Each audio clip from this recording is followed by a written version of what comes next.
Saludamos al ingeniero José Villavicencio. Él es presidente de la UGT y vicepresidente del Frente Unitario de los Trabajadores. Quisiéramos conocer, ingeniero Villavicencio, cómo se ha iniciado este denominado proceso de socialización de las leyes laborales que pretende reformarlas el gobierno del presidente Guillermo Lasso.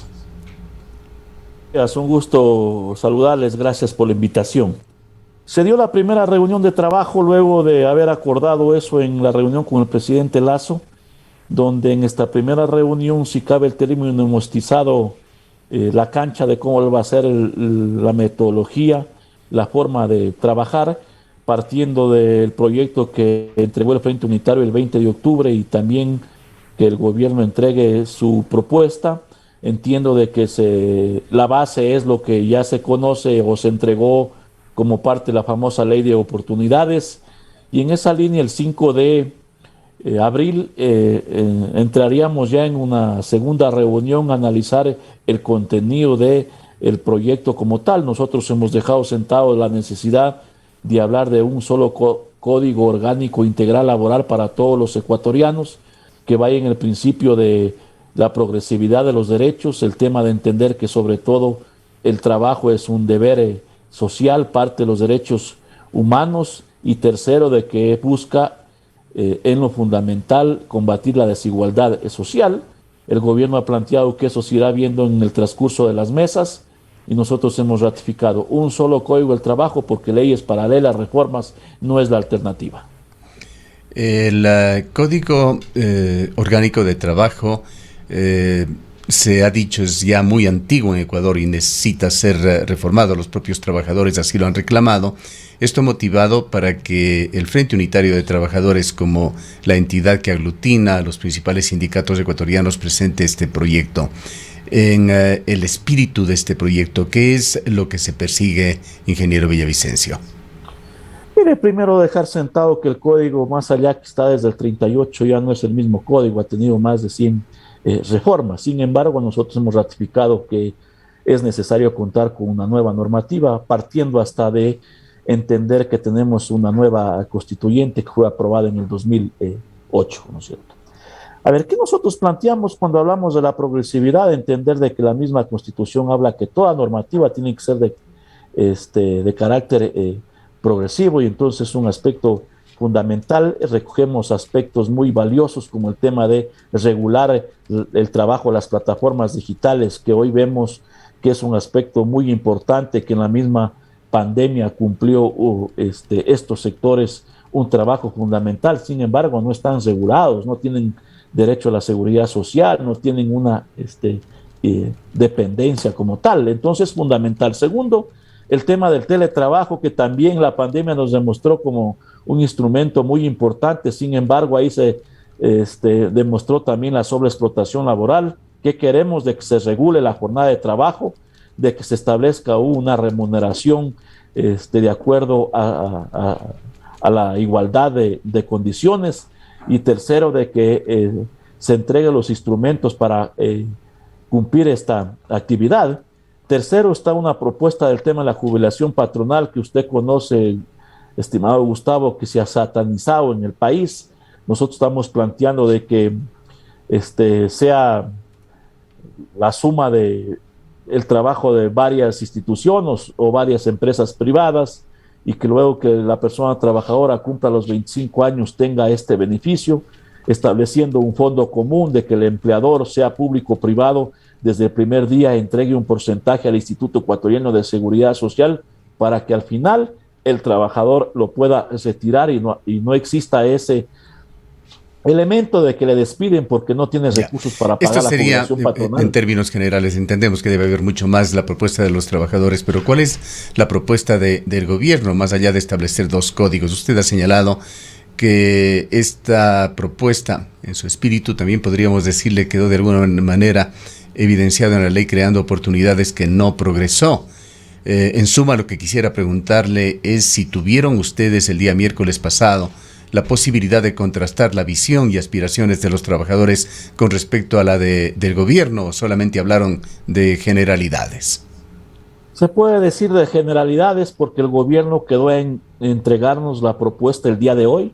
hasta el día de hoy para luego nosotros analizarla e ir con un criterio el 5 de abril. Entonces no hemos conocido la nueva propuesta, por llamarla así, que tendrá el gobierno y que será entregada hasta el día de hoy. Entonces un poco se habló en el tema de generalidades. Esperemos ya el 5 de abril podernos sentar con las dos propuestas ya conocidas para ir construyendo esta propuesta de un nuevo Código Orgánico Integral Laboral para todos los ecuatorianos. Ahora, ¿cómo debemos entender, ingeniero Villavicencio, que cuando se ha abierto un espacio de diálogo, eso se entiende, para sentarse a conversar con argumentos, a debatirlos, a discutirlos, eventualmente decidir en forma conjunta, las organizaciones laborales hayan convocado a una marcha nacional para este día miércoles? ¿Qué se perseguiría con esta marcha? A ver, yo creo que muy importante su pregunta. Hay acuerdo en trabajar en estas dos mesas, laboral y seguridad social, pero evidentemente que hay desacuerdos en otros temas que nos preocupan a los trabajadores, al pueblo ecuatoriano. Está el tema de las instituciones en venta como el Banco del Pacífico, el tema de las privatizaciones, está la ley de inversiones que está en la Asamblea y que nosotros hemos hecho un llamado público que ojalá la Asamblea no actúe con la misma mañosería de la vez anterior para que entre por el Ministerio de la Ley, la famosa ley tributaria. Hoy nos preocupa el tema de esta ley, está el tema de la alianza público-privado que incluye el sistema de salud, el tema de educación.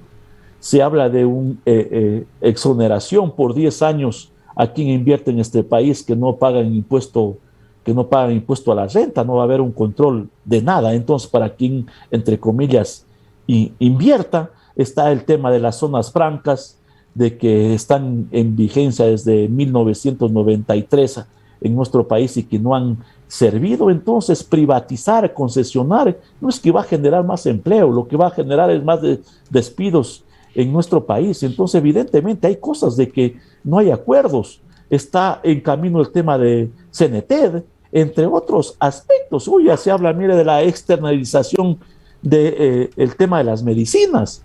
Y entonces, ¿acaso nos va a pasar lo mismo que pasó cuando el IES hizo los convenios con las clínicas privadas de pagar el doble hasta el triple? Igual va a pasar eso con la medicina. Entonces, evidentemente que no hay acuerdos. Entonces lo que nos está diciendo, ingeniero Villavicencio, usted, que el diálogo que se inició el pasado miércoles está restringido únicamente al tema de relaciones laborales, al código o códigos de trabajo, pero ningún otro aspecto adicional.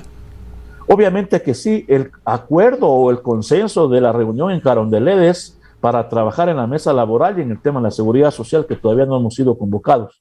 Pero obviamente, como le digo, hay desacuerdos en otros aspectos. Únicamente las mesas es para tratar estos dos puntos que ojalá los trabajadores vamos a demostrar toda la voluntad, toda la predisposición, la transparencia, la ética de entregarle al país una propuesta de un nuevo Código Orgánico del Trabajo.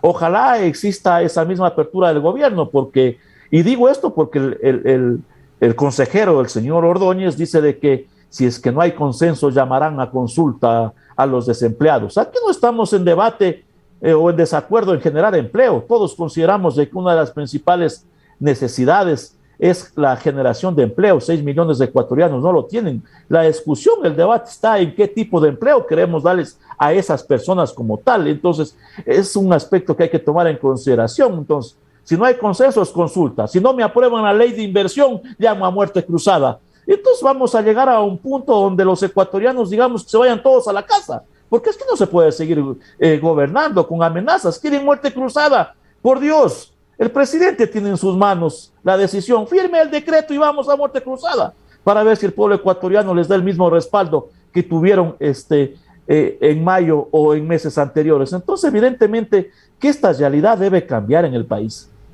En todo caso, ¿qué alcances y propósitos van a tener las demostraciones del miércoles? Mire, es una movilización, una primera movilización a nivel nacional para retomar las acciones que estuvieron suspendidas por la pandemia. Recordará usted de que la convención resolvió para el 19 de enero, sin embargo, por la pandemia no se pudo realizar.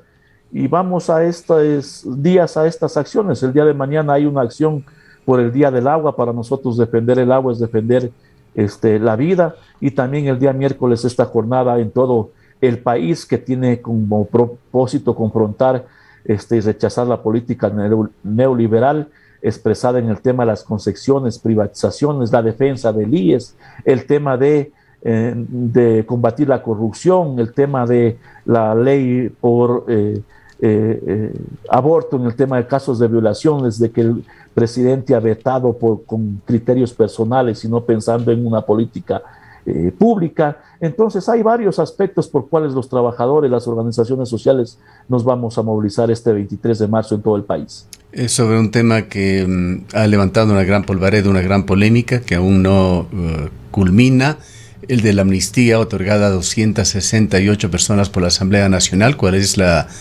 opinión del Frente Unitario de Trabajadores y de las organizaciones de los trabajadores? 268 amnistías, 60 sobre octubre y 20 que quieren demandar, apelar, presentar demandas de inconstitucionalidad sobre los dirigentes sindicales y sociales. Mi estimado Gustavo, la polémica está por el derecho a la resistencia y a la protesta social. Ese es lo que hoy buscan poner en el centro del debate sobre las amnistías, no otros casos. Y esto es gravísimo. Lo de octubre sirvió para que hoy no tengamos los precios liberados de los combustibles, porque le aseguro de que si no hubiéramos hecho acciones, la gasolina extra y Ecopaís estuviera por más de $3, si hubieran aplicado el promedio mensual que se venía aplicando de 10 centavos más menos. Mire hoy lo que está pasando con el tema de la gasolina súper, bordea los $4. Entonces, el contexto de octubre fue en base a una realidad, una decisión política de un gobernante de no escuchar las necesidades y las propuestas de otros sectores. Para eso, frente a eso se pronunció la Asamblea. A nosotros nos corresponde referirnos sobre el tema de octubre, y si es que hay otras cosas de que ahí se han dado, deberán revisar. Pero lo que nosotros hemos dicho, vamos a defender las amnistías porque es un derecho, y sobre todo quienes hemos estado en el tema de defender la soberanía, defender la vida de los ecuatorianos, y entonces no podemos tratar de judicializar y condenar el derecho a la protesta. Pero hay muchas observaciones y críticas, ingeniero Villavicencio, sobre no solamente el fondo en varios de los casos que se han analizado, pero también en la forma, esa ligereza con la que ha actuado la Asamblea, que después tratan de corregirlo. Ha habido más de 40 errores que han sido detectados, incluso en nombres, en números de cédula, en definición de los casos de los que se trataba, y esa situación que raya ya con el escándalo de la ligereza con la que han actuado los asambleístas, que ellos mismos lo llaman un lapsus calami, en el cual intentan obtener ahora a posteriori, una vez que se ha publicado en el registro oficial, usted sabe lo que eso significa, cambiar el listado, señalando que por un error se les quedaron algunos nombres afuera. La Asamblea Legislativa lamentablemente no está cumpliendo su rol de legislar y fiscalizar, y entonces no vemos solo estos errores en el tema de las amnistías.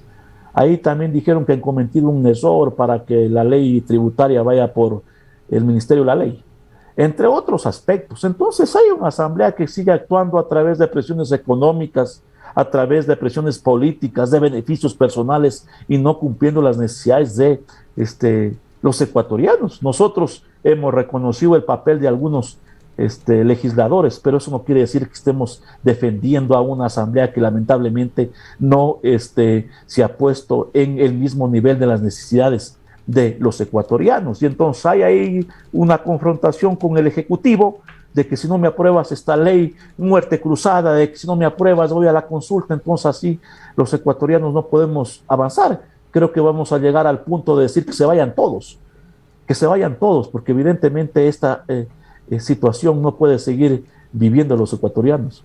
Bien. Queremos agradecerle por su presencia, ingeniero Villavicencio. Gracias a usted, buenos días. El ingeniero José Villavicencio es presidente de la UGT y vicepresidente del Frente Unitario de los Trabajadores.